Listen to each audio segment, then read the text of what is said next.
Tudo bem, galera? Estamos começando mais um RochaCast, podcast da Rocha Eterna. Hoje eu estou aqui com meu amigo Daniel. Boa noite, pessoal. Paz a todos. Obrigado, Bruno, por esse convite, estar aqui fazendo um papel de co-host nesse episódio. E, pessoal, antes de mais nada, logo no comecinho do podcast já, nosso patrocinador oficial, Ponto da Esfirra, na Avenida Valdemar Carlos Pereira, número 1661. Liga lá, pediu, tá fazendo pedido, fala que você viu aqui a divulgação no RochaCast, que você vai ganhar 5% de desconto. Então, bora lá, Bruno.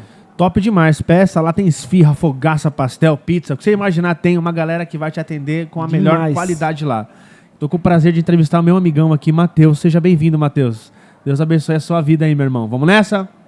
Muito obrigado pelo convite, é uma oportunidade, né, poder conversar sobre aquilo que a gente ama, né, conversar sobre a palavra de Deus, também nos conhecermos um pouco mais e poder explanar um pouco disso para as pessoas. Obrigado pela oportunidade. Tá. Matheus, vamos lá. Vamos falar um pouco sobre a vida. Eu perguntei pro Matheus antes de vir pra cá, falei, Matheus, você não foi ainda? Ele falou, não, é a primeira vez, né, que tá vindo aqui no podcast. Primeira vez. Fala pra gente quem é o Matheus, conta um pouco da sua trajetória com Cristo, com a esposa, com a Flaviane, com as duas filhas, estávamos falando de filho, né? Isso. E aí a gente já vai bater nesse papo aí. Amém. Jesus Cristo, de fato, mudou a minha história desde o dia que eu encontrei ele, né? Foi, de fato, um divisor de águas. E já tem muitos anos, né? Eu nasci em berço evangélico, meus pais cristãos, né? Sempre foram, mas sempre tem aquele momento que você tem um encontro com Cristo, né? Embora você tenha influência dentro da tua casa, é diferente quando você tem uma experiência real e aquilo se torna sua, né? Sim. Então, eu tive, obviamente, questões que me afastaram e tive um período ao qual pequei, falhei, deixei a igreja, aí conheci a bebida, tive muita dificuldade em largar a bebida, em torno de 3 ou 4 perda total de carro já sofri acidente. Nossa. Né? Então, 4 carros, cara. E assim, o diabo a todo tempo ele não vem para brincar, né? Ele Sim. tenta de fato nos matar, né? Então, é matar, roubar e destruir. Então, eu experimentei isso, mas pela graça de Deus ele não teve autorização de me levar. Amém. Então, e assim foi, né? Toda essa trajetória, essa dificuldade, depois ali na minha adolescência, meus pais passando por tudo isso. Apenas um adendo, eu sou filho adotivo, né? Meus pais eram obreiros da Igreja Universal, eu cito isso, né? No segundo livro que eu tenho feito ali, eu cito essa história. Meus pais, eles eram obreiros da Igreja Universal, entrou ali uma moradora de rua com 2 crianças e eu era um bebezinho de colo, ela tinha uma outra filha. E aí, né, indo, vindo, ela tinha manifestações demoníacas muito agressivas. E meu pai, como obreiro da Universal, minha mãe também, eles já tinham esse trabalho, né, muito voltado na Igreja Universal para a libertação, né? Sim. E foi passando o tempo, minha mãe foi se afeiçoando a mim. Eu tinha dias de vida, não tinha nem registro ainda. Foi se afeiçoando, entendendo ali a necessidade, cuidando da mãezinha, cuidando quando o pai aparecia, né? Porque ele era dependente químico, então ele vivia Sim. afundado em vícios, drogas, bebidas e tudo mais. E minha mãe auxiliando, ajudando, até que chegou um determinado momento, encurtando a história, essa mãe falou, eu não tenho condição de cuidar mais dele. E você vê a situação do pai, ele não para. Minha mãe adotiva, ela tinha comprado um barraquinho na favela lá e falado, cuida dele aqui, fica aqui, que era o que eles tinham condição, né? Meus pais Sim. também simples, meu pai vendedor, minha mãe dona de casa. E como eu disse, se afeiçoaram a mim ainda, bebê. E em toda essa situação, ela olhou para minha mãe e falou, olha, não tenho mais condição de cuidar dele. Minha mãe falou, realmente, você precisa... Quando eu digo minha mãe, tentem fazer a distinção aí. Ela olhou e falou, a minha mãe biológica olhou e falou, mas eu dou ele. A minha mãe hoje entendeu isso, mas ela falou, eu só dou se for para você. Só que minha mãe já tinha 3 filhos. E numa situação difícil, meu pai trabalhava como vendedor, então chegava de manhã à noite, e minha mãe cuidando de toda essa situação, ela já não podia ter mais filhos, né? Ela já tinha operado, e no meio dessa história toda ela aceitou. E começou a minha história, né? Que legal, cara. Nessa família. E aí, só tenho a agradecer, né? Não tenho um sentimento, embora depois eu tratei questões relacionadas à rejeição, porque a gente acaba não entendendo algumas coisas, mas passa pelo processo, né? Sim. E aí a gente tem alguns comportamentos depois, tanto que até a bebida na minha vida foi uma coisa muito difícil para mim, porque eu não tinha esse controle. Eu era muito compulsivo. Sim. Por conta da rejeição, por Você acha conta que foi uma fuga, uma espécie de fuga? Absolutamente, absolutamente. A realidade ela é complicada, porque são perguntas que você nunca vai saber a resposta. Sim. E esse sentimento de rejeição sempre foi muito forte dentro de mim. Embora não houvessem muitos motivos, porque meu pai e minha mãe, né, preencheram essa situação, mas havia sempre aquela pergunta: por que me deram? Sim. Desde o começo, Matheus? Desde o começo você sabia que era essa história toda ou depois? Com 12 anos de idade, a minha mãe me contou. Ah, tá. Então... Só que quando ela me contou, eu achei que era brincadeira. Porque eu ainda não tinha um entendimento do que estava acontecendo. Então ela me contou, tipo, muito naturalmente. Sim. Olha, aconteceu isso, por isso que você tá com a gente. Sabe quando você ouve aquilo? Tipo, eu tava uma criança. Uma piada, Só que depois aquilo foi ecoando, né? Foi tomando uma proporção maior. E aí eu começava a entender algumas coisas e perguntas que, não, como eu disse, não eram respondidas. E aí você começa a tocar em algumas áreas, algumas coisas que te provocam e você não sabe o porquê. Uma super reação, né?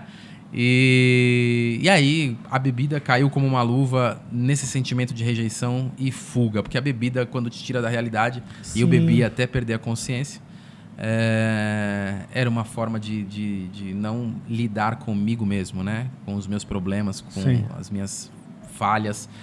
E foi um processo longo, que minha mãe e meu pai nunca me abandonaram.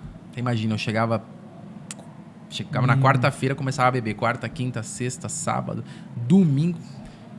Só melhorava para trabalhar. Que isso. Era complexo. Então, e tinha o conhecimento da palavra. Conhecimento, mas não tinha relacionamento, né?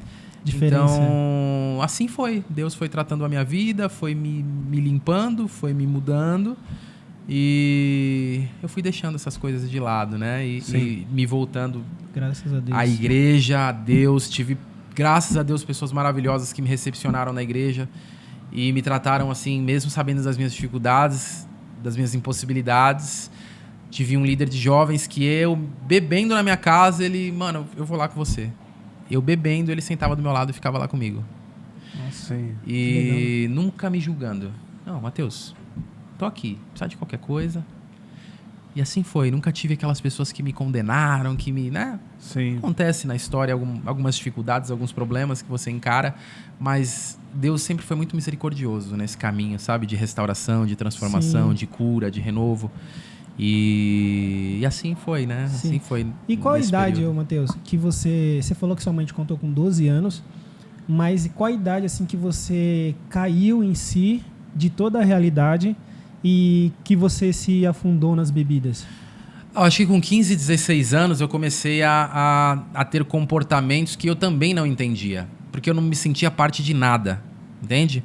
Eu não me sentia parte de nada, eu não sabia quem eu era, eu não sabia de onde eu vim, eu não sabia nada. Então, para mim, nada fazia muito sentido. Tudo é uma incógnita, né? Tudo era uma incógnita, então eu comecei a realmente fugir. Eu queria fugir de tudo que me fazia pensar naquilo.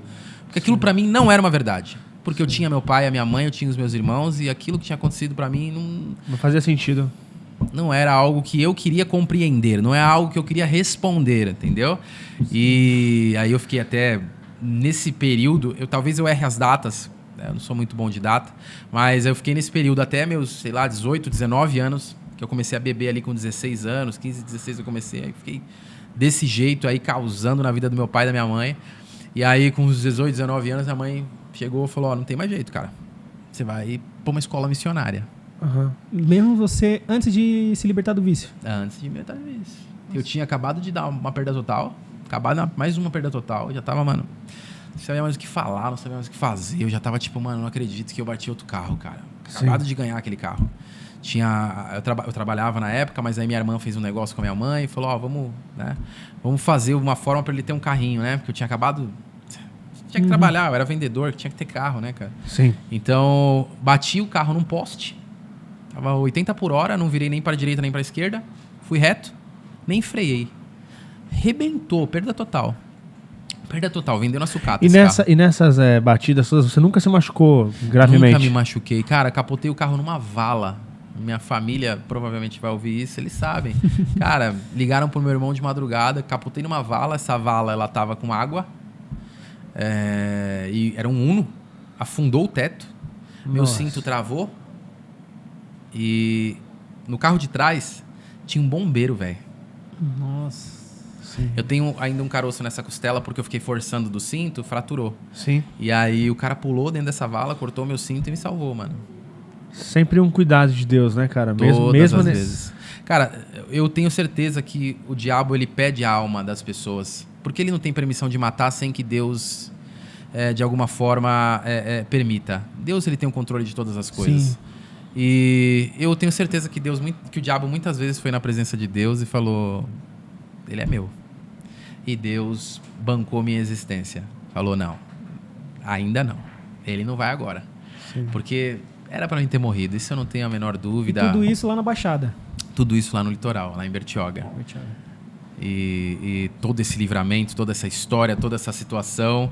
E sempre eu tinha, não temor a Deus, mas eu tinha... Porque se eu tivesse temor a Deus, eu não me comportava dessa forma. Mas eu sabia quem Deus era no que diz respeito a saber que Ele tinha uma vontade soberana. Sim. Então, nunca tinha sempre o maior respeito, a maior reverência, né? Não vamos brincar com isso, não vamos falar daquilo.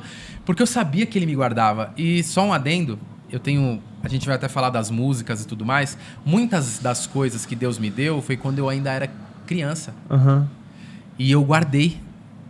Eu tenho projetos, ideias, e todo esse período que eu pequei, que eu caí, que eu falhei, eu guardava tudo em pastas, porque não tinha computador ainda da forma que a gente utiliza hoje. Tudo em papel.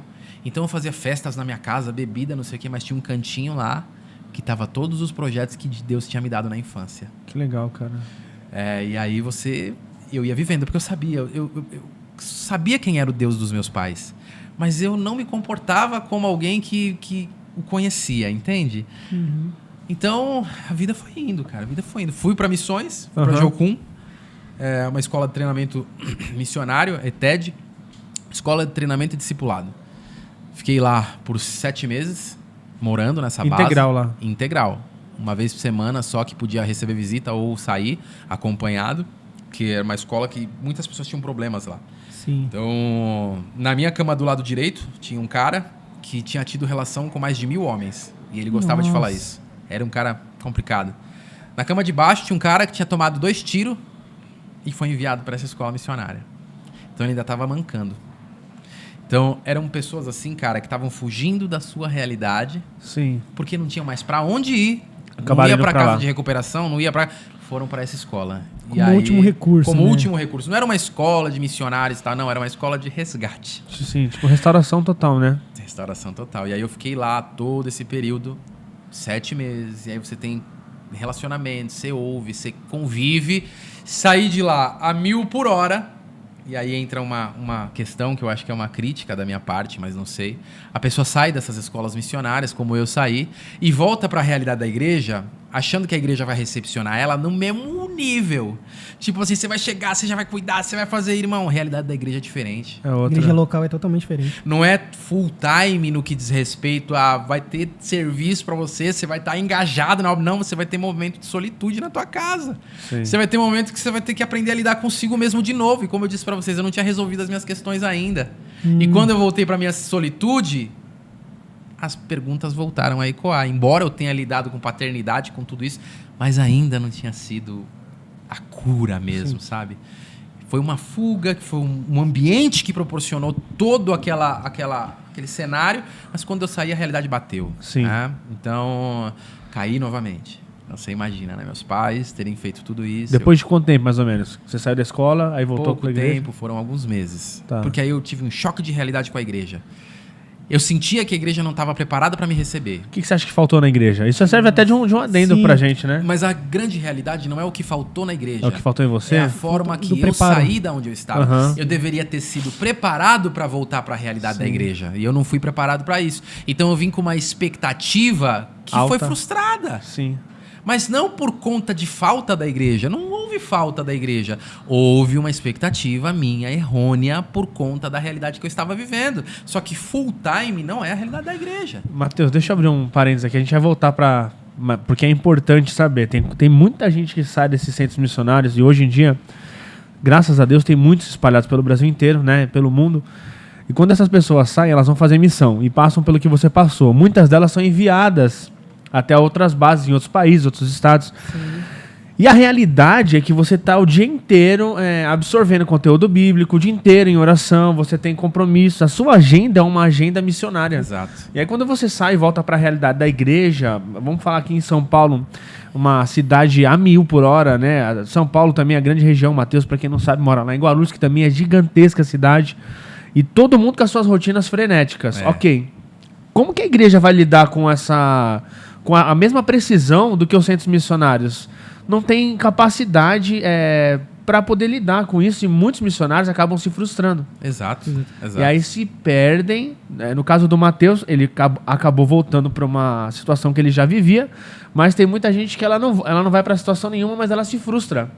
E ela não consegue desempenhar, porque na minha concepção, missão também, um bazar da igreja é um bazar missionário. Exato. Sim, e o problema é que assim, você vai para... Eu não vou citar nomes de nenhuma instituição, mas você vai para um centro missionário, você vai para Portugal, para Londres, para Miami, alguns vão até para África, ok, independente de onde você for. Meu irmão, você foi enviado para um lugar, você vai trabalhar lá. E é muito claro isso. Quando você volta para a igreja, você espera que a igreja vai ter uma estrutura que o centro missionário vive por aquela causa. A igreja ela tem N problemas, 1000 causas, e é muito difícil. Sem dúvida. Então, e a gente passou aqui na Rocha por algumas situações assim, de pessoas que vão, estudam, e não conseguem desempenhar um bom trabalho na igreja. Sim. E quando eu falo disso, eu não estou falando que é culpa de A ou B, né? Não. Só estou dizendo que falta o discernimento, talvez, da pessoa que saiu do centro entender que a realidade da igreja, do bairro, é diferente do que da realidade do centro missionário. Eu não sei se você teve essa experiência de sair ou só ficou no campo do estudo mesmo lá. Não, tive experiência. Nós chamamos na Jocum de impacto, né? Nós tivemos e tempo de prática. Eu fui para Bolívia, eu tive experiências lá. Puxa vida, a Bolívia é um local realmente que possui ali situações muito precárias. E tem realmente pessoas que nunca ouviram falar de Jesus. Ela, de fato, não conhece Jesus, não conhece isso, né, a pessoa Jesus. Sim. E quando você fala isso, você ministra, as pessoas querem receber, querem isso. Por conta da realidade delas também, daquilo que você apresenta, é algo que precisa ser feito, a obra missionária precisa ser feita. E apenas um adendo, isso que a gente está conversando aqui é porque eu vivi. Eu não estou aqui, né, como alguém que está dando uma opinião, criticando uma realidade. Eu vivi, isso aconteceu na minha vida. Sim. Então, obviamente, não vou culpar nenhuma das situações, porque eu acho que tudo precisa de um equilíbrio. Né? Você precisa ter um equilíbrio na forma que você vive. E no campo missionário, você vive muito voltado a Cristo, até porque você tem mantenedores, você tem um ambiente propício a toda essa realidade, né? E quando você vem para a igreja, você tem que trabalhar, você tem que, né, se movimentar de uma forma que você... Não vou dizer... Porque a vida é uma só, mas tem a vida secular, tem a vida dentro da igreja, você tem que trabalhar, você tem que buscar o pão de cada dia, você tem que fazer a sua correria, né?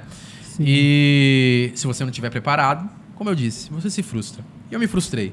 Achei que eu ia revolucionar, porque você tem muitas ideias lá. Imagina, Bruno, você ficar das 7 da manhã, 7h15 da manhã, depois do café, você já está num tempo de devocional com Deus, e aí você está ali meditando a palavra das 7h15 até as 8h15, na meditação total, sem ninguém te atrapalhar, em um lugar que reservado, preparado para aquilo. Daqui 8h15 você tem ali uma aula voltada para o teu relacionamento com Deus e blá, blá, blá. Imagina você viver essa intensidade e discussão, conversas, todos voltados para o mesmo intuito. Só que aí eu volto para minha casa. Eu volto para minha casa, tem a realidade da minha casa, minha mãe, meu pai, minha família. Tem situações que não foram resolvidas. Situações que não foram resolvidas, que você de fato estava pensando em outras coisas e aquilo não tinha por que aparecer. Então, são contextos assim que eu acho que, né, embora foi um adendo muito importante, que isso é uma questão que eu acho que precisa ser conversada, porque ambos precisam se preparar, tanto a igreja para receber, quanto a missão para mandar de volta. Isso. Porque senão você manda de qualquer jeito, a igreja também fica naquela situação, porque ela tem uma rotina, ela tem uma realidade, e não dá pra você querer mudar a igreja. Geralmente você tem que entrar na igreja, se adaptar àquela realidade. Isso leva tempo. Então... E existe uma visão também, né, Matheus? Existe uma visão. Tanto a visão do centro de missões, do centro missionário, quanto a visão da igreja. Sim. Tem igrejas que elas têm como missão distribuir cestas básicas para ela. É uma forma, e não que não é. Mas é a forma de alcançar vidas. Claro, Bruno. E tem igrejas que não, tem igrejas que preparam pessoas para ser empreendedores, cara. E é uma então é obra missionária também. Sim, é uma obra missionária. Então tem que ver para onde eu estou indo. Por isso que é importante a gente falar disso, porque tem muitos jovens que querem fazer missões e voltam perdidos. De verdade, são poucos os que eu vejo, e eu não estou fazendo uma crítica no geral, não. Mas o que eu pude ver, poucos que voltam e fazem de fato as coisas acontecerem na comunidade local. Por quê? Tem dificuldade, porque a missão ela tem um objetivo lá no campo missionário. Quando volta para a igreja, ele já não consegue desempenhar a mesma missão, porque a igreja não tem a mesma visão. Sim. A visão da igreja de missão é uma célula. Sim. A visão da igreja de missão é um discipulado. Então é importante para que as igrejas também enviem para lugares que tem a ver com a volta. Sim. Eu vou enviar para um centro missionário que vai fazer sentido. Na hora que esse missionário voltar, a visão do centro missionário é a mesma que a da igreja. Sim. Porque senão vai dar ruim. Faz todo sentido. Vai dar atrito. E o que acontece? A gente faz isso, né, Daniel? Manda o camarada lá, vai pra N, vai lá como o Matheus citou, vai pra Jocum. Quando volta, a igreja não tem nada... Tipo assim, o pensamento, a visão da igreja não tem nada a ver com a Jocum. E aí, tipo assim, o que o Matheus vai fazer? Aprendeu 7 meses lá como... evangelizar, como ganhar vidas, e a igreja fala assim, não, que a gente não faz assim. Isso, Nosso exatamente. método de trabalhar é outro. É um método, é isso, é importante. Exatamente. Eu passei a mesma questão que de você, lá na Jocum, e quando eu voltei, Bruno, você falou aí, me identifiquei legal, porque quando eu voltei na igreja, eu queria ensinar o pastor como fazer missão. E eu queria ficar discutindo com o pastor a forma que tinha que fazer missão, porque a igreja estava errada. Sim. E eu queria debater com o pastor. Sim. E aí, mas que nem você falou, meu pastor, sabiamente, né, um senhorzinho, lá ele pegou e falou, Daniel, nossa visão, você veio lá, você estava debaixo de uma estrutura, você ficou lá porque a igreja bancou. Fora isso, também tem outras pessoas que estão investindo para que você tivesse toda essa estrutura e recursos no campo missionário, mas aqui, na igreja local, é outra coisa. Tem que entrar na favela, tem que fazer um trabalho missionário no becos e vielas das comunidades. Sim. Você tem que dar um suporte para as famílias, seja em células, seja qual é o formato da igreja. E trazer toda aquela bagagem. Aí você, que nem você falou, você chega aqui com 300 mil ideias. Aí você fala, pastor, vamos fazer isso, pastor, aquilo. Não, agora tem que mudar isso na igreja. Não, aquilo que tem que mudar, não. E aí, na verdade, todo o propósito que você veio até com o coração queimando, né? Sim. Com bom intuito, com a boa intenção de mudar, fazer as coisas acontecerem, fazer a igreja aumentar, mas, como o Bruno falou, se o propósito lá não estiver convergindo com o propósito aqui, vai dar errado, né? E tudo, você tem que fazer com consistência e persistência. Se você vem com algo como um ditador e diz, olha, tem que ser dessa forma e você não é bem recebido, você se frustra, cara. É verdade. Sim, tem que ser assim, Bruno. Bruno, eu fiquei... Não é assim que vai funcionar, irmão. Ó, vamos fazer o que tem que ser feito, depois a gente conversa sobre isso. E isso pode levar meses. Então, falta isso, entende? Não é uma obra tua, é uma obra de Deus. Sim. E quando você não tem essa expectativa, não tem essa intenção, não tem essa motivação, tudo vai tremer. Tudo vai tremer. E aí, pode ser que você, como aconteceu comigo, sucumba. Tinha excelentes intenções, Sim. Tinha uma motivação, creio eu, que correta, mas não resistiu à prova do tempo. Sim. Entendeu? Então... E o reino de Deus é plural, cara. Então, isso é um grande problema. A gente faz as coisas pensando do nosso jeito, o que aprendemos e como vamos lidar com as situações. Você chega num lugar, é diferente. Porque cada igreja, e eu falo isso, hoje eu falo isso com uma verdade tão grande. A gente pensa assim, se eu fosse o líder de tal coisa, ou se eu fizesse isso, eu fizesse aquilo, a igreja seria, 10 vezes melhor. Dá um mês aí pra mim, pra ver se...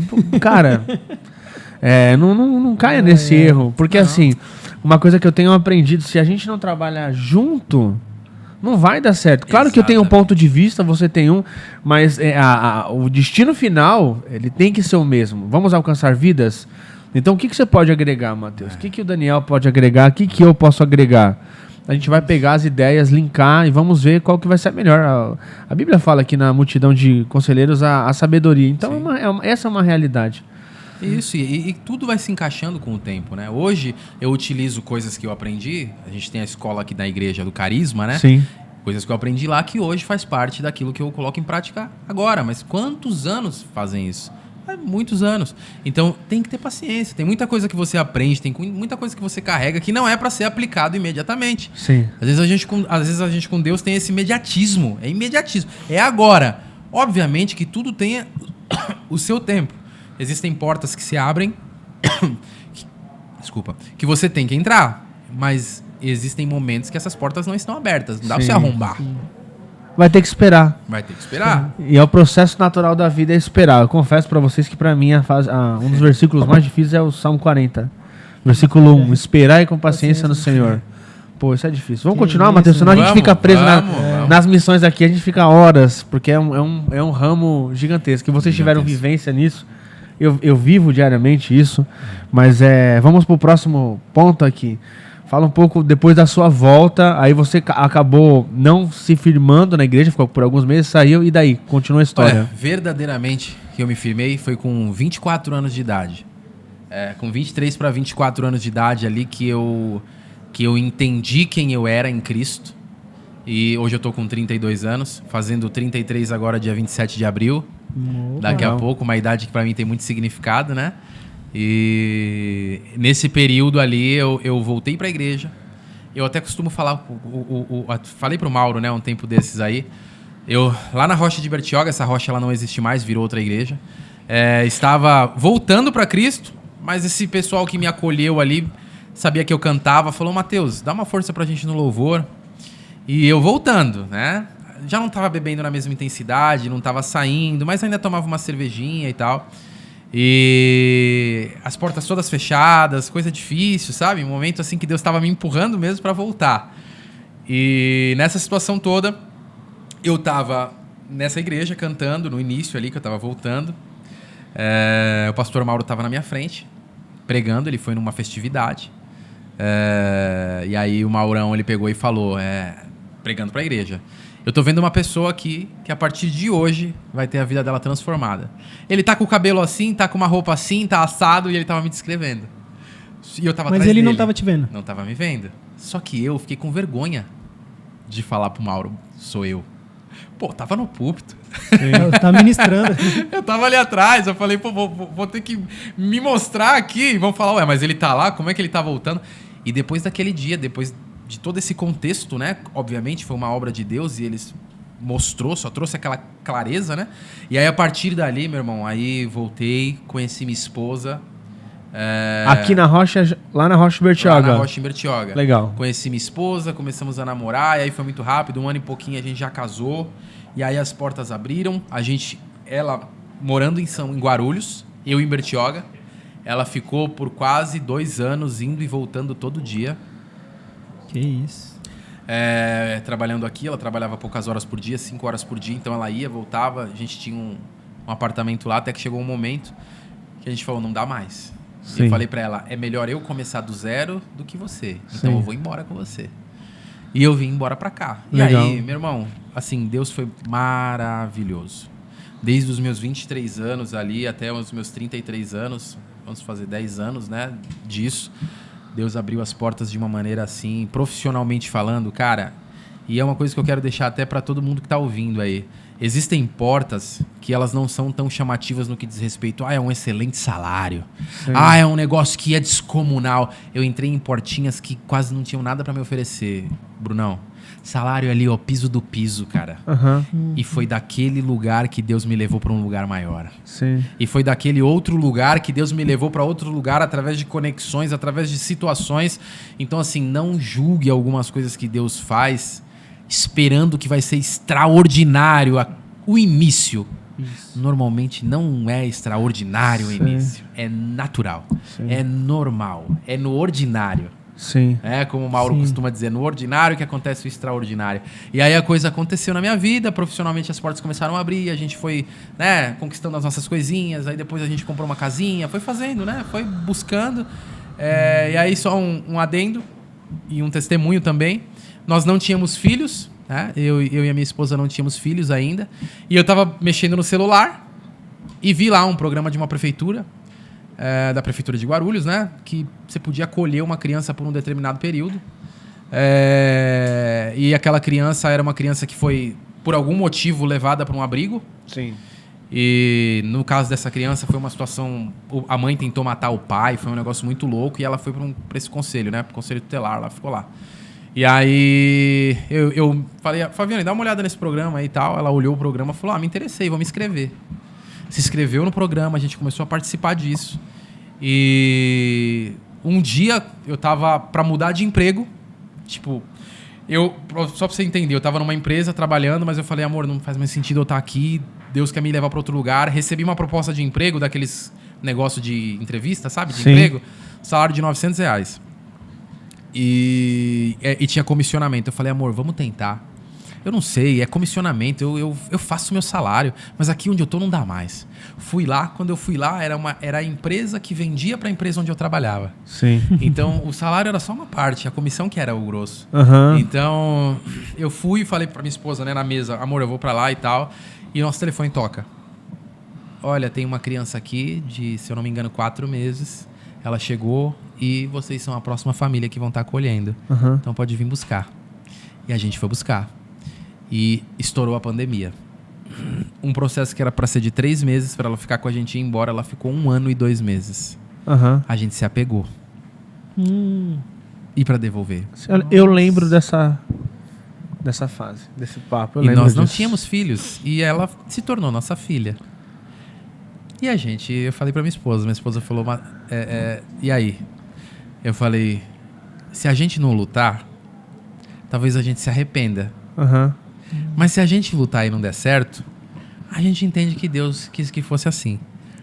Mas vamos fazer nossa parte, vamos pra cima. Contratamos advogado, entramos na justiça com tudo que a gente podia. Pra pegar a guarda definitiva. Pra pegar a guarda, pra adotar ela. A gente se apegou completamente a ela, né? E o amor é um negócio que... Rasga por dentro. Não é só uma lei. Aquilo, eu acho que foi o momento de maior dor da minha vida quando vieram buscar ela, né? Você imagina, eu nunca mais vou esquecer, eu tava no meu trabalho, eu escrevo isso no meu próximo livro, que eu vou lançar. Eu tava no meu trabalho, meu telefone toca, minha esposa me ligando, chorando. Matheus, vieram buscar ela. Eu tava sentado na mesa trabalhando, meu gerente estava atrás de mim. Eu falei, e agora? Ela falou, vem pra casa, eu não vou entregar. Eu falei, então espero chegar. Olhei pra ele e falei, eu preciso ir embora. Ele viu meu semblante, ele falou, pode ir. E foi o dia mais longo da minha vida, porque eu lembro o caminho certinho, né? Sim. Eu lembro o farol fechado, eu olhando, o que eu vou fazer? E o caminho indo pra casa, chegando em casa, o que eu vou fazer? Entrando em casa, o psicólogo lá, o cara que tinha que... Da assistência social? Assistente social, isso. Viemos buscar ela, eu falei... não tem o que ser feito, não dá pra fazer nada. Não, se vocês não entregarem ela, nós vamos... a polícia que vai vir buscar.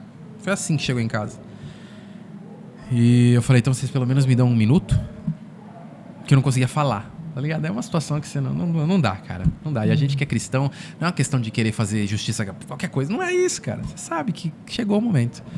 E aí eu falei peguei, me despedi, né? Fiquei um pouco... tadinha, ela nem tinha entendimento. 1 ano e pouquinho. Bebê. Nos abraçamos, choramos. Questionei a minha fé. Talvez por um momento ali eu perguntei, puxa vida, né? Caramba, Deus é tão poderoso, Bruno. Podia, né? Hoje, agora, não depois, não outra coisa, não por mim, por ela, né? Mas é difícil, cara, são situações assim, porque ali eu sofri um luto. Um luto. Vida. Foi tudo que eu podia. Eu fiz tudo que... A gente tinha um quarto montado. A gente fez tudo, a casa estava toda montada. Era a nossa filha, vida era estava sua filha. toda em volta daquilo. A alimentação, os médicos, os exames, o ursinho, tudo, cara. Tudo. E aí chegou, esse dia chegou, o juiz ele determinou que não poderia adotar ela porque existe uma fila de adoção. Só que a gente fugiu à regra por conta do período que ficou, por conta da pandemia. Porque tudo parou. O que era para levar 3 meses levou 1 ano e pouco e puxa vida, Bruno. Sim. Mas ele não teve esse olhar porque poderia abrir um precedente para aquele programa. Uma situação complexa. E nós entregamos. E aí foi difícil, mas aí entra o milagre, né? Que o Bruno também viu, o pessoal viu. Eu tive a porção dobrada. Sim. Eu tive 2 filhas. E o nome das minhas filhas é Amanda Zoe, Giovana Zoe. O Zoe eu escolhi, porque o Zoe é vida de Deus. Sim. Deus devolveu a vida para mim. Sim. Então... E o nome dessa criança, Bruno, olha que interessante. É Ana. Uhum. Sabe qual é o nome da minha mãe biológica? Ana? Ana. Que isso. Quando isso aconteceu, eu entendi que eu redimi a minha história. Sim. Porque eu fui abandonado. Sim. No plano de Deus, era para acontecer como aconteceu, mas cada um tem a sua responsabilidade. E naquele momento, a minha mãe, Ana, me entregou. De alguma forma. E graças a Deus por isso, eu não tenho mais nada a se resolver em relação a isso. Pelo contrário, oro por ela, se ainda estiver viva, por ele. Já me perguntaram várias vezes, né, por que eu não vou atrás. Aham. Porque acho que, pra mim, tá muito claro. Tá muito claro. Aham. Eu não tenho mais a necessidade de responder nada. Sim. Então não tem por que eu ir atrás. Cara, entenda como um plano de Deus pra sua vida. No caso, pra minha. E aí eu pude fazer tudo isso e eu documentei tudo, guardei tudo. Vou colocar num próximo livro. Porque eu não sei se essa criança... Os pais dela sabem quem eu sou, quem a Flaviane é, mas nós não sabemos quem eles são. E se um dia eles contarem pra ela, eu quero poder entregar pra ela e falar: a gente não entregou você de qualquer jeito. Sim. Lutei até o fim. E se tivesse que fazer qualquer outra coisa que pudesse ser feita, eu faria. Uhum. Porque o preço que os advogados cobraram, eu não chorei um centavo, irmão. No mesmo instante eu fiz o Pix pra aquela conta. Não lembro se tinha Pix na época, acho que era TED, não sei. Mas eu mandei... Porque eu falei, vamos fazer tudo o que a gente puder. E aí teve um momento que o processo foi fechado. E aí a gente olhou um pro outro e falou, e aí? Vamos reabrir, tentar de novo? Aí a gente entendeu, não. Acabou. Sim. Mas acabou lutando. Não acabou com a gente entregando os pontos. E Deus Sim. me deu as minhas 2 filhas. Hoje, né, tenho a minha esposa, tenho as minhas meninas que estão em casa me esperando. E aí eu pude... Depois do nascimento delas, terminar os livros que estão aí, já eram projetos antigos, que eu fui concluindo ali. Aí tenho feito outras coisas, né? A parte musical e aquilo que a gente tem se disposto com o carisma, com o trabalho com a igreja, tudo com equilíbrio, nada mais desequilibrado, desordenado. Mas é bem resumidamente aquilo que Deus fez na minha vida, porque senão, né, Bruna, a gente fica mexe até amanhã em situações Sim, complicadas, mas Deus foi maravilhoso. Eu digo que foi maravilhoso, porque quando você entende, passando pela situação, talvez não no momento da dor, mas quando você emerge daquilo, né? Quando você sai daquilo, você olha o todo e fala, meu Deus do céu, eu fui preparado para ter as minhas filhas hoje. Sim. E o bem que eu fiz para ela agora, glória a Deus, Ele sabe de todas as coisas. E continuamos orando, ela é ainda minha filha do coração, como para minha esposa também, faz parte da nossa família, temos fotos ainda. Mas não há mais dor, entende? Sim. Não há mais algo a ser respondido. Não há. Então, Deus vai curando, vai tratando, e hoje eu posso olhar, explicar, entender o que é esse sentimento, também sendo curado através disso da paternidade de Deus na minha vida, né? Sim. E é isso, sobre esse assunto é isso. Top demais. E fala um pouco sobre os livros, a gente falou um pouco sobre... Vamos pegar por... Esse aqui é o Compartilhando a Mesa. Esse é o primeiro ou o segundo, Matheus? Esse é o primeiro. Compartilhando a Mesa. Fala um pouco desse livro pra você que tá nos acompanhando aí. Matheus Poé. Capa bem legal, hein? Top demais. Esse livro, eu tive oportunidade de pregar algumas vezes, de fazer alguns estudos. E eu sempre guardei as coisas que Deus me deu. Eu tenho uma pasta lá em casa que, quando Deus me dá alguns ensinamentos, algumas meditações, eu guardo com muito carinho. E esse livro, eu fui pegando algumas dessas meditações, algumas histórias que Deus foi ministrando ao meu coração e fui transformando em livro. Foi fazendo o episódio 1 ali, o capítulo 1, capítulo 2, e fui pegando todos esses compilados, todas essas histórias e colocando nesse livro. Então esse livro foi mais ou menos um treinamento para que depois eu possa colocar também a minha história, né? Que aí eu não vou mudar o livro, eu vou só rechear ele. Essa vai fazer próximas edições? Na verdade, eu vou fazer só mais uma que é para finalizar, que vai ser a obra da minha vida. Porque escrever, para quem realmente escreve, toma muito tempo. Sim. E hoje eu não tenho condição de escrever mais nada. Então, eu concluí aí as meditações, mas agora eu vou entrar com mais várias e várias folhas, falando da minha família, da minha vida, da minha história, colocando com mais detalhes toda essa situação. Bacana. E finalizando esse compartilhando a mesa com o Senhor aí. Top demais. E tem o segundo livro aqui, que esse é um tema aqui que muita gente precisa ser livre. E vou falar já o tema, mas dando um spoiler aqui, muita gente vive dentro da igreja sofrendo porque as pessoas elas acham, vou falar o nome do livro já, Vencendo o Vício em Pornografia. Um guia prático cristão para a libertação. Tem muita gente que acha que pornografia, em si, são filmes pornográficos, sexo totalmente explícito, mas a pornografia ela começa às vezes com uma conversa. A pornografia... Bem sutil, né? Sim, eu não sei o conteúdo, vou ler com certeza, mas é algo que eu tenho buscado em Deus também, ajudar pessoas, porque... O menino, ele já nasce, parece, com uma tendência. Eu falo menino porque na nossa época o acesso, não tinha esse acesso à internet, né? Eu já estou mais perto dos 40 do que dos 30, então na minha época não tinha acesso à internet como tem hoje. Então para você ter um acesso à pornografia era através de uma novela. A novela te insinuava algumas coisas que você queria buscar mais, e aí depois filmes. Eu sou da época do videocassete. Você tá nessa época também, Daniel? Ou não? Peguei ali na infância. Eu sou da época do videocassete. Não sou tão antigo assim, mas... E aí depois foi pro DVD, enfim. Revistas. Revistas pornográficas. Fala um pouquinho do livro, a gente já volta nesse tema já. Até falando desse adendo que você trouxe aí, para você ter acesso a esse tipo de conteúdo quando nós éramos mais novos, né? O Bruno acho que é um pouco mais velho que a gente aí. Pra gente ter acesso a isso, existiam basicamente duas formas. Ou você ia em banca de jornal, que tinha lá em cima as revistas pornográficas, mas para você acessar elas, você tinha que passar por uma pessoa. Sim. Você tinha que passar pela vergonha, que você tinha que... Ou pegava 2, 3 revistas ali no meio e metia uma revista daquela, né? Ou era um DVD, ou era uma questão assim, mas o conteúdo, ou a gama de conteúdos era infinitamente pequena, porque era um DVD, uma revista, ou algum tipo de situação que era limitado. Sim. E a outra opção que tinha era uma locadora. Só que a locadora também você tinha que passar pelo agente humano. Sim. E era uma sala ali que geralmente eram locadoras de bairro. Você tinha que se expor. Então a sala era separada. É isso, você lembra, né? Então você tinha que entrar... A curiosidade de ver na época que você é criança, a curiosidade de ver a capa. Isso. E o acesso hoje, continue. Não, imagina, vai chegar nisso. Você chegar numa locadora dessa e sair dali e encontrar a tia, o primo, Sim. alguém, porque você poderia passar por isso, é uma vergonha indescritível. Até os próprios amigos. Exato, então eram situações que não propiciavam o consumo. Agora a questão é que é dentro do seu quarto, na sua privacidade, com conteúdos infinitos. Já conversei com algumas pessoas que quando viram esse livro falaram: mas é na juventude, é na adolescência. Eu falei: cara, a tua juventude e a tua adolescência, o nível de acesso que você tinha era infinitamente menor do que nós temos hoje. Hoje dá para acessar 70, 80, 90, 100 vídeos em alguns minutos. Então é um problema de saúde pública, cara, porque isso afeta casamentos. Muito. Alguns pastores comentavam dessa necessidade.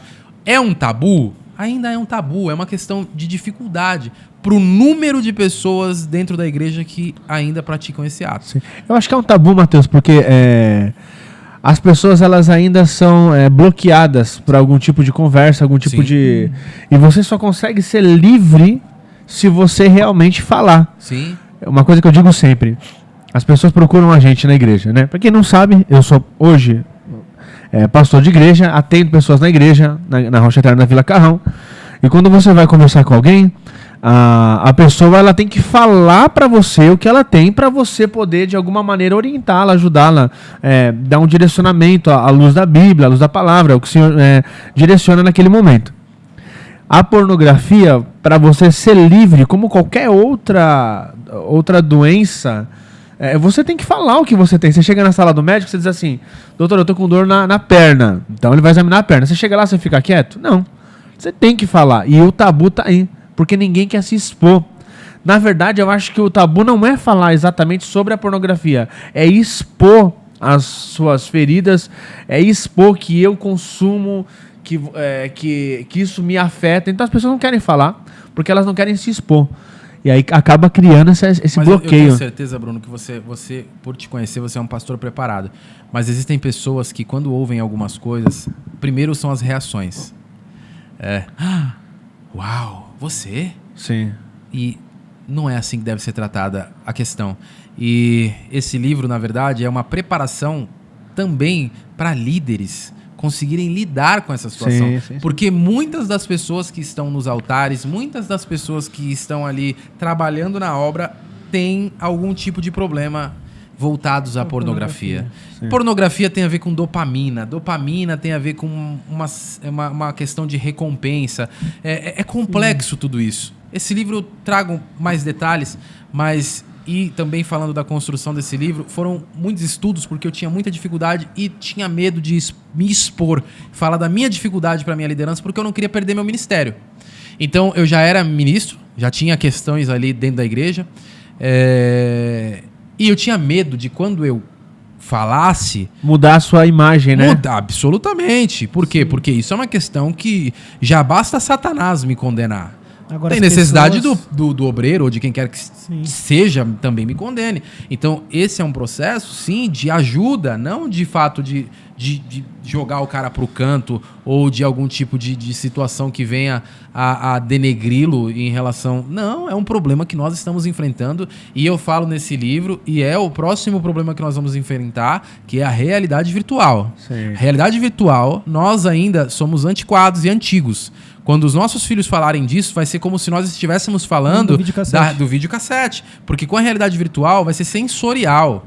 Então, o cara não vai querer mais uma mulher, o cara não vai querer mais alguém que vai causar problema pra ele. Não, eu vou ligar e desligar a realidade virtual de alguém que vai acessar junto comigo e eu vou viver aquela realidade naquele momento e aquilo vai acabar. Só que isso vai coisificando os relacionamentos.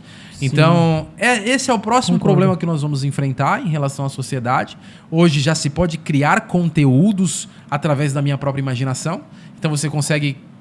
acho que alguém já viu aqui aquela questão dos vídeos que dá pra colocar duas pessoas nada a ver se beijando, né? Então, se conseguem fazer aquilo, vocês sabem que a inteligência virtual consegue ir muito mais longe do que isso. Então, assim, esquece o videozinho.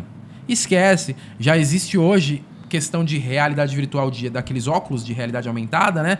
Que a pessoa, em outro lado do país, ou seja, lá onde for, faz o programa lá e o cara consome pagando. Isso existe. Isso já existe. Isso existe. Alguns sites que você paga pra, e a pornografia, ela é um poço sem fundo. Sem fundo. Porque quanto mais você consome, mais você fica insaciável. Os conteúdos são ilimitados. Ilimitados, cara. E existem estudos que mostram que inicia na pornografia até se tornar crimes, até se tornar coisas hediondas. Necrofilia. Pedofilia. Uma porta vai abrindo a outra, né? E detalhe, falando sobre esse tema, trazendo para a igreja também, quantos casamentos eles não são desfeitos? Porque assim, a mulher que você está vendo na pornografia, ela não é a sua mulher. Não é. Aquilo é encenação. E outra coisa, exatamente, é uma encenação. Encenação para ganhar dinheiro e muito dinheiro, enfim. E outra coisa, aí você quer trazer uma realidade que você assiste pra dentro da sua casa. Pro seu relacionamento. Pro seu relacionamento. Detalhe, a sua esposa, ela é uma mulher de verdade, cara, que tem os seus problemas, suas dores, tem o seu trabalho. Muitas mulheres hoje trabalham fora, tem dupla jornada, trabalham em casa, trabalham fora. Agora você vivenciando isso com as filhas. Eu também, na minha casa com as minhas filhas, a minha esposa trabalhando fora. Então elas têm as suas dificuldades. E aí se o camarada ele não tem um discernimento, ele sempre vai querer mais da onde não tem que ter mais. Sim. E aí vai entrando numa bola. Existem casos dentro de... Quantos casamentos que Bruno, são quebrados? O negócio é gigante e por isso que nós temos que dar espaço para tratar desse assunto, cara. Então, assim... E é pouco falado. É pouquíssimo falado para os números. Os números da pornografia giram mais do que tráfico de drogas no mundo. Sim. Se você entrar, você vai ver... E ninguém faz isso? Não é possível? Ninguém tem esse problema do nosso círculo de amizade, ninguém tem esse problema dentro da realidade de uma igreja. Por quê? Porque ninguém fala disso. Só que nós, como eu costumo dizer, nós devemos nos preparar para cenários ao qual nós não temos que entrar como acusadores. Nós temos que entrar como ajudadores, como pessoas que estão ali para auxiliar, não para julgar o teu problema, te diminuir como pessoa, porque, de fato, o que o Bruno falou, existem várias questões. Puxa vida, a esposa trabalhou o dia inteiro, o cara tá ali consumindo aquele conteúdo que não é real, mas nós estamos falando, saindo só do conteúdo, de um problema. Há uma fuga, novamente, né? Sim. Uma fuga para algo que não é real e nós precisamos primordialmente aprender a falar com os nossos filhos. Porque nós não tratamos esse assunto, nossos pais não trataram esse assunto, mas nós temos que nos preparar para falar para os nossos filhos, porque a realidade deles vai ser muito mais complicada. Porque eles têm um acesso. Porque eles têm muito acesso. Eles têm acesso. Hoje uma criança... Eu estava vendo... acompanhando um estudo, hoje uma criança de 7 anos ela tem mais informação do que o imperador romano na época do Império Romano de Roma. Então, assim, você pensa o tanto de informação que essa criança tem e como é fácil ela entrar. Exato. Antigamente, se você estivesse em casa consumindo alguma coisa de pornografia, ou seja, uma revista, a gente escondia. Eu lembro que eu passei por isso quando era criança, na adolescência, quando os amigos tinham em casa. Eu, por nascer num lar cristão, eu não tinha esse acesso tão fácil. Mas eu lembro que pais davam aos filhos revistas de algumas marcas aí famosas e davam para os filhos. E já era difícil. Agora, hoje não. Hoje a criança, ela procura lá na internet, ela digita o que quer e aparece milhares de informações. E qual é o bloqueio disso? Não tem bloqueio. Não tem bloqueio. É ilimitado. E vai piorando. Você começa consumindo um conteúdo, depois você está consumindo outro, e outro, e outro, e outro, porque a sua mente te prepara para isso. Eu acho que as pessoas, às vezes, confundem muito a questão da pornografia só com o ato em si. O ato sexual em si. Porque hoje, quando a gente está falando, o acesso à informação está num clique de distância, né, a um dedo de distância. Então, por exemplo, eu tenho uns sobrinhos que gostam muito de TikTok. Minhas irmãs deixam lá o TikTok na mão. E aí eu vejo o histórico de pesquisa deles, eles não procuram nada sobre pornografia. Eles vão procurar lá, sei lá, como fazer massinha. Sim. Vai falar, mas no meio que está rolando a tela, vai aparecer um conteúdo sutil, que nem o Bruno falou. Não é de forma explícita, mas começa a vir de forma mais sutil, aí a menina também vai se envolvendo naquilo. A sociedade é sensual. Exatamente. Ela te provoca isso. E esse conteúdo é assim, 100%, toda hora, a todo momento, e a criança rola a tela, daqui a pouco vem uma menina dançando. Eu vou falar no caso que tem família. A criança vai lá, rola a tela, vê a menina dançando com quase seminua pura. E tal, ela acha aquilo ali legal, porque ela vê os comentários, tem gente lá dando um like, tem gente fazendo os comentários, ela quer sentir aquilo, dependendo até do seu contexto familiar, e aí ela toda hora quer, aí ela também vai começar a se comportar assim. É isso. E aí cada vez que ela se comporta assim, ela começa a ver mais vídeo, o algoritmo entrega conteúdos mais pesados, mais profundos, e quando vai ver a pessoa... Ela já está enjaulada dentro da... Totalmente enjaulada. É um vício. Pior do que droga. Sim, porque ele não causa, aparentemente, ele não causa danos tão catastróficos quanto a droga. Ele não vai te deixar numa valeta, numa vala. Sim. Mas ele vai te deixar totalmente dependente.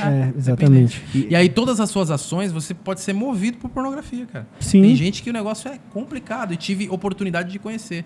Tive oportunidade de tentar ajudar, de conversar, de auxiliar. Mas é complexo, cara. Então... Eu, num oceano desse tamanho, sou nada. Existem várias pessoas que também falam, talvez de uma forma mais técnica. Mas o que nós precisamos como cristãos não é da técnica do conhecimento, mas é da falta da condenação. É ter essa pessoa que tem essa dificuldade e falar, vamos andar junto. Quando você estiver passando por essa dificuldade, liga pra mim. Sim.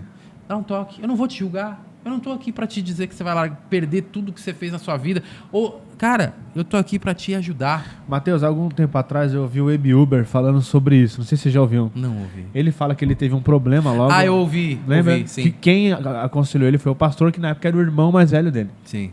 Então, quando ele caía na pornografia, ele ficava arrependido, conversava com o irmão e tudo mais. E aí o irmão falou assim, mas você não tem que me falar depois. Você me liga, você me procura, fala, eu não estou conseguindo controlar os meus impulsos. E assim, e para chegar nesse nível, tem que ter uma intimidade. E eu peço que o Senhor levante homens e mulheres que tenham caráter, cara. E quando eu digo de caráter, porque assim, hoje você não fala muitas vezes por medo. Medo de alguém te condenar. O Mateus acabou de dizer, o diabo já me condena e eu preciso que mais o irmão me condena? Não, eu não preciso de condenação, eu preciso de ajuda. E aí, quantas vezes a gente cai nesse laço porque a gente não tem com quem conversar. Isso. Então, que o Senhor levante nessa geração homens e mulheres que tenham coragem de guardar um ao outro em oração, em amor e não expor. Se você vai confessar um pecado para alguém hoje, você pensa 2 vezes. Por quê? Vai me expor. Exato. E essa exposição, ela não é uma exposição para que as pessoas ajudem. Eu não vou expor o Mateus, às vezes, para o Daniel, com o intuito de ajuda, mas de defamar. Sim. Então sim. É preciso que a igreja se levante. Quando eu falo igreja, não somente a nossa igreja, mas a igreja do Senhor se levante como pessoas que guardem uns aos outros em amor. É isso. E tenha esse sentimento de dizer assim, pô, ele tá passando por isso, cara, isso tá fazendo mal para a vida dele. E é um tema que, se a gente ficar falando, vai longe também, né, cara? É complexo. Eu conheci um rapaz não, um homem já, né? Já tem filho já maior de idade, tudo hoje. Ele passou por um processo de libertação de pornografia. Ele tinha caixas e caixas de fitas, com DVDs, com conteúdo pornográfico. E ele tinha relação com a esposa. Após ele ter o ato de relação com a esposa, ele ia no banheiro ficar consumindo pornografia. Meu, isso é demoníaco, cara. Porque nada saciava. Mas que o Senhor... Não tem fim, né? Não tem fim. Mas, exato, a gente precisa... E mais do que... Obviamente, tem uma influência demoníaca, mas também tem muito da nossa própria carne. É a nossa própria concupiscência. São os nossos próprios desejos. É a tentação que está ali. Então, você tem que lutar contra si mesmo. E se você... É o que eu costumo dizer. Existem pessoas que têm problema com crack. Sim. E o cara que tem problema com crack, ele desanda tudo. Ele abandona a família, vai morar na rua por conta da droga. É demônio? Desculpa, não é demônio. É o vício. Sim. É um problema que ele precisa aprender a lidar, que ele precisa abandonar, que ele precisa largar. Então existem coisas que nós não devemos espiritualizar, porque não é uma questão só de demônio. Obviamente que o demônio tem a sua... influência, né? Exatamente, mas nós devemos decidir algumas coisas. E existem cristãos genuínos, verdadeiros, que consomem pornografia. Existem pessoas devotas a Deus que ainda falham nessa área, mas elas precisam encontrar pessoas que venham para agregar, não para julgar e condenar. E Deus não está hoje atuando na igreja como juiz. Ele está atuando através de Cristo, estabelecendo misericórdia, perdão, salvação, reconciliação. Então, há esperança. Amém. Há oportunidade para arrependimento. E é nesse lugar que nós estamos. É com esses olhos que nós devemos olhar para essas pessoas que enfrentam essas dificuldades. Porque hoje a gente fala muito de depressão, burnout, né? Sim. Toda essa questão que antes era... O que você tá... Frescura e tudo aquilo. E hoje, nossa, empresas tendo prejuízos fenomenais por conta de saúde mental. Sim. Só que olha quantos anos teve que esperar para que isso explodisse. Para que nós vamos esperar a pornografia explodir? Para depois lidar com aquilo lá na frente com os nossos filhos que não vão querer mais casar, não vão querer mais ter relacionamentos, não vão querer mais ter responsabilidades. Por quê? Porque a pornografia é fácil. Mateus, vou te falar uma coisa, falando sobre relacionamento e responsabilidade, né? Hoje, você tem essa experiência de ter uma família com filhos, a esposa, as filhas em casa. E essa geração que está vindo, eles não têm mais esse sonho, cara. Eles não têm mais esse objetivo de casar. Muitos estão se tornando pai de pet, mãe de pet. Eu não tenho nada contra os pets. Eu amo cachorrinho também. Mas eles estão transferindo as responsabilidades que um homem e uma mulher normal teria, justamente porque o acesso ao prazer já não está mais no cônjuge. Eles consomem o prazer sem a responsabilidade de ter que acordar na manhã seguinte e encarar os problemas, encarar a realidade, que muitas vezes o casamento traz uma realidade que às vezes tem confrontos, tem atritos, né? E eu estou dizendo a parte ruim. Claro, o casamento é uma bênção, mas essa parte da responsabilidade. E como que você acha que essa geração a gente pode ajudar para que eles vejam que o casamento ainda é uma boa escolha, que a família é um plano de Deus? Porque, de verdade, Hoje eles não têm mais essa pretensão. Se você fazer uma lista na igreja, tá quase ali. 50% acredita e 50% não acredita mais no casamento. Nós temos, eu acredito que uma dificuldade muito grande por conta da religiosidade. A religiosidade, ela demonstra uma coisa que não é real.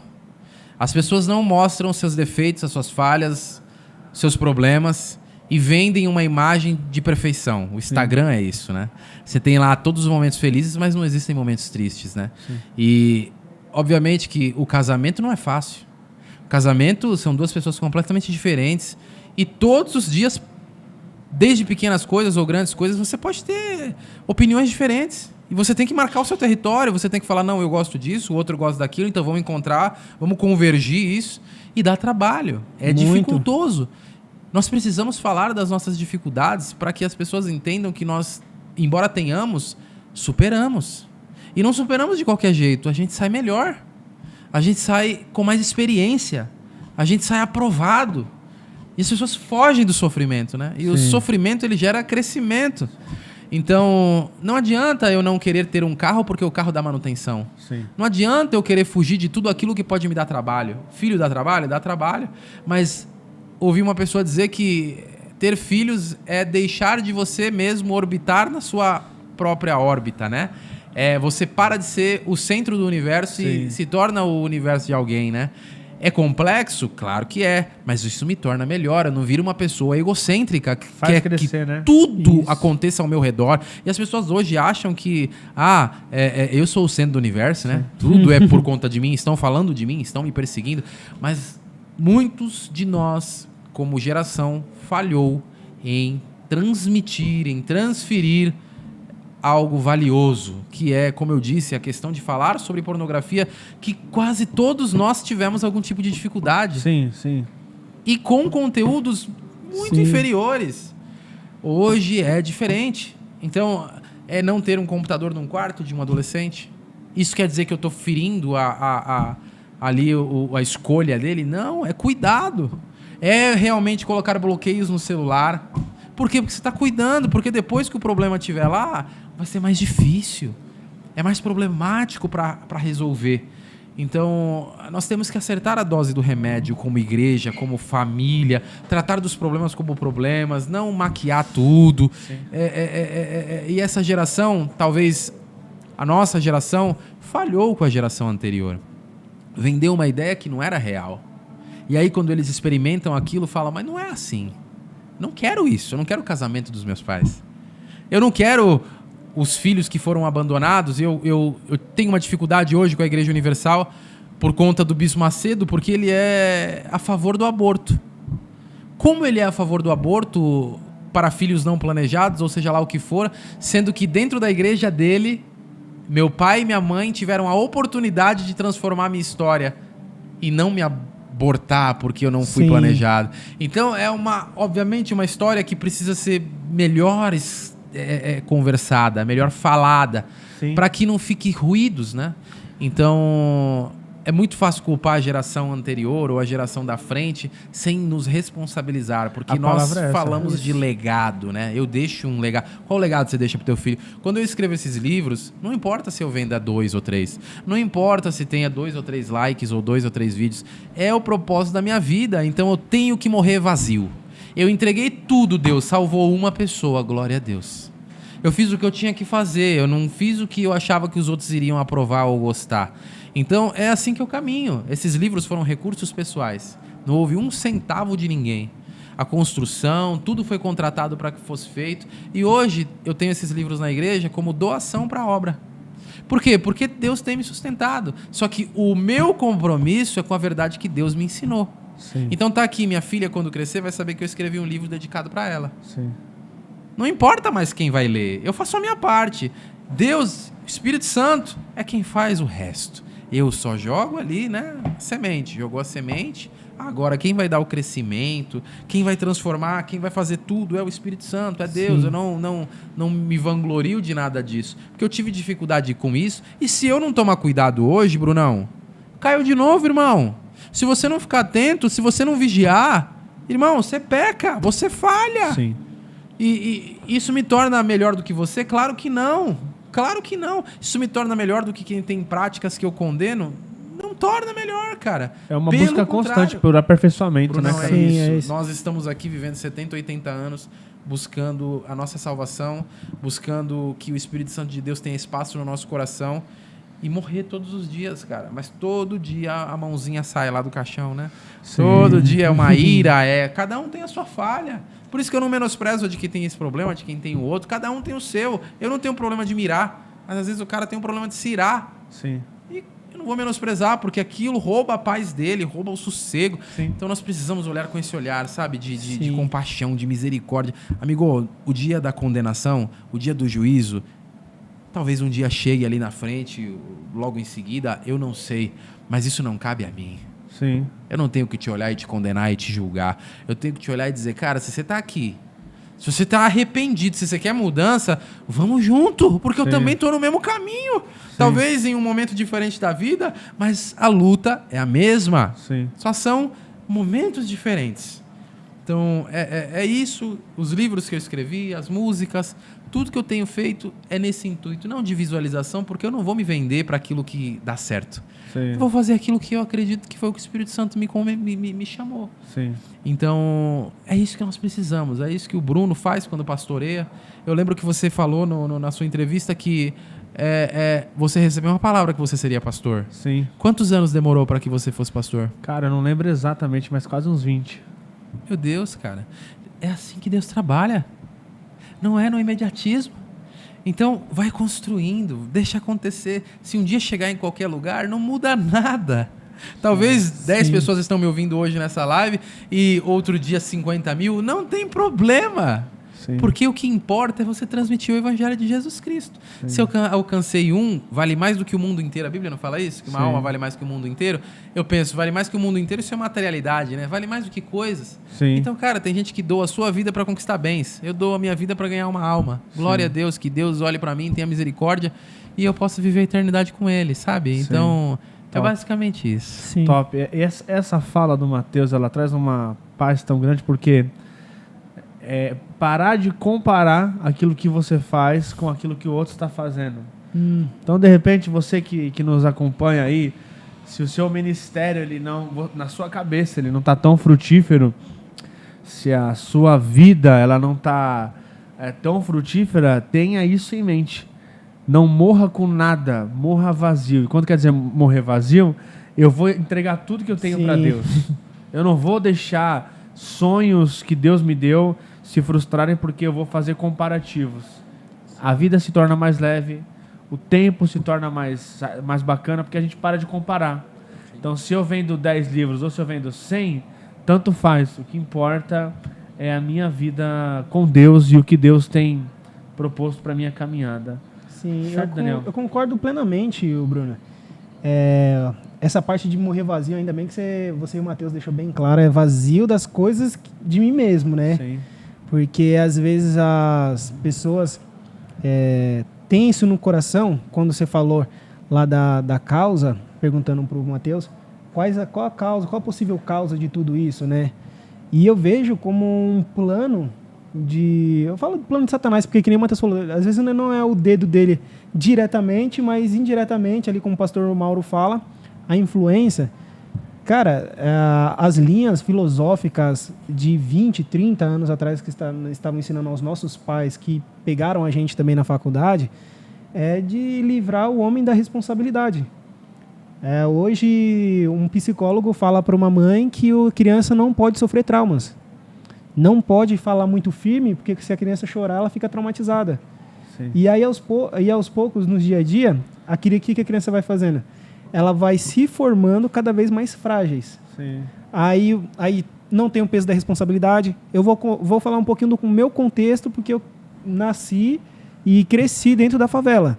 Então, aí a criança já nasce toda frágil, o homem, né? Vou colocar aqui o homem. Aí, com 14 anos, o menino vai lá, faz uma besteira e engravida uma menina. Ou ele vai lá, assalta e vai preso. A mãe, ela se desdobra em 20 pedaços para poder fazer a parte que era de responsabilidade do filho. A criança de 14 anos, 15 anos, vai ter um filho agora? Meu irmão, nem que você pare de estudar. mas vai atrás de um emprego, seja do que for, tome a responsabilidade agora que você tem. Mas aí eu vejo muitas mães que falam assim, Bruno, não, pode ficar aí em casa, pode ficar do jeito que você está. O seu pai e eu vamos trabalhar para dar o melhor sustento para tudo isso. E cada vez as pessoas vão sendo mais frágeis, irresponsáveis. Sim. Irresponsável é quando chega na igreja, se ouve uma palavra do Brunão, por exemplo, pregando lá, falando que você tem que tomar a cruz sobre si e siga-me, ele já não gosta. Sim. Aí o pastor é mau, né? E aí cai nessa questão que você também falou, de propósito. Você não faz isso daqui porque eu quero 1000 likes, eu quero tanto X de dinheiro. Mas a pessoa não tem responsabilidade. A pessoa é frágil. Ela não consegue ter um propósito de vida. E aí como ela vai alcançar vidas, ter esse mesmo propósito que queima hoje no coração do Mateus? E é isso que você falou. Tem que me esvaziar. Esvaziar daquilo que Deus me deu. Sim. Mas quantas pessoas, Bruno, que você atende hoje, que muitas das vezes está 20, 30 anos dentro da igreja e não consegue ter isso de Deus para passar para as pessoas? Sim. Eu estava esses dias com uma senhora, cara. E aí você fala assim, é um bebê de 70 anos. É um bebê de 70 anos. E aí é duro falar isso, né? É verdade. É uma palavra dura, mas é uma realidade. Porque, só pra gente já concluir esse tópico aqui, já caminhar pro final, existem 2 tipos de filhos, né?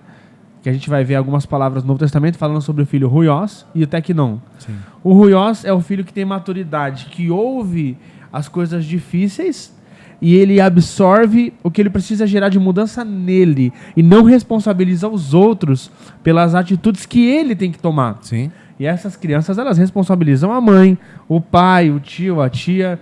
Todo mundo é culpado, menos ela. O que eu preciso fazer para mudar? O Mateus contou a história de abandono, que o Senhor restaurou, de uma certa maneira redimiu, e hoje o Mateus é um pai de família, um homem responsável e cuida das filhas dele e não tem mais esse problema com o abandono. Porque a frustração dele tornou ele um homem muito mais forte. Sim. E aí você vai tornar isso sozinho? Claro que não, gente. Pelo amor de Deus. Eu sei que é o Senhor que fez isso. Sim. Se não fosse Com Jesus certeza. nas nossas vidas, né, Mateus? Como seria? Mas ele se tornou um filho ruioso, um filho maduro. E o teknon é aquele filho que você fala e ele não consegue ouvir, porque ele só quer ouvir coisas que fazem afago para a alma. Sim. Que preencham o ego. Então a gente precisa se levantar e como essa geração dos últimos dias. Exatamente. Só para aproveitar rapidinho, Bruno, tem algumas palavras que a gente precisa aprender a lidar como geração. Necessidade de aceitação. Sim. É um negócio que precisa ser destruído. Carência afetiva. É um negócio que a gente tem que resolver. São situações que a gente precisa lidar. Rejeição. Concordo. A gente precisa falar mais a respeito disso. Existem pessoas que vivem uma vida de trauma sem saber que os seus comportamentos são baseados em um trauma. Sim. Porque elas Verdade. não falam sobre esse assunto. Quando você descobre um problema, já é 50% dele resolvido. Que pessoas vivem com comportamentos, quando uma certa situação ocorre, ela tem uma super reação àquilo e nem sabe o porquê. Provavelmente é um gatilho que acionou por conta de um sentimento de rejeição. Sim. Então, nós precisamos ter a Verdade. nossa identidade formada para que não necessitemos da aceitação de todos. Porque senão eu vou fazer de tudo para que você me aceite. Sim. Eu vou passar por cima dos meus valores, dos meus conceitos, eu vou passar Das por cima pessoas. das pessoas porque eu quero que você me veja bem. E a gente cai fácil nisso, né? Absolutamente. Lideranças caem facilmente nisso. Então, se nós não entendermos isso de uma vez por todas, nós vamos continuar disseminando através da nossa liderança doentia pessoas doentes. Então, eu Exatamente. preciso lidar com isso. E eu estou falando isso no âmbito geral. Líderes, estamos falando para uma igreja, estamos falando pessoas que convivem nas suas famílias, nas suas casas. Precisamos lidar com esses principais problemas, porque isso gera questões comportamentais. Você ia tratar o ego, né, cara? Tratar o ego. Só que é difícil, não é Difícil. fácil. Você falou de questões de pais e filhos, tudo isso é muito difícil. Quando você Muito. fala de cima com um olhar sobre o todo, é uma questão. Quando você está vivendo algo, é complexo, porque você está no olho do furacão. Tudo está acontecendo, você está falando daquilo que você vê. Mas muitas vezes o que você tá vendo... Olha, quando eu olho esse celular, eu tô vendo aqui uma tela de vidro, eu tô vendo alguns botões, só que você tá olhando o outro lado do celular. Você não tá vendo uma tela de vidro, você não tá vendo botões. Eu tô certo e você tá certo, só que a gente tá falando da mesma coisa. Perspectivas diferentes. Se a gente não tiver uma visão curada, se nós não formos humildes, se nós não tivermos essas questões de necessidades resolvidas, a gente vai ficar numa guerra sem final, falando da mesma coisa, com as mesmas verdades. Exatamente. Sim. Apenas com palavras e perspectivas diferentes. Exatamente. Então, quando eu não tenho necessidade disso, eu vou falar, Bruno, me mostra melhor o que você está querendo dizer, porque eu não estou conseguindo entender. Eu não estou aqui discutindo algo que vai ser sem final, porque eu preciso estar certo. Não. Aí o Bruno vai me mostrar o outro lado, eu vou falar, realmente, Bruno, você também está certo. Agora a gente entende o todo da situação. Sim. Isso falta nas igrejas, isso falta nas casas, isso falta nas famílias. E aí nós teremos, de fato, uma questão de transformação da sociedade, que é o avivamento que nós falamos que chegará, né? Sim. Sem quebrantamento. E quebrantamento, renúncia, tudo isso fala do quê? De abrir mão dos seus direitos, né?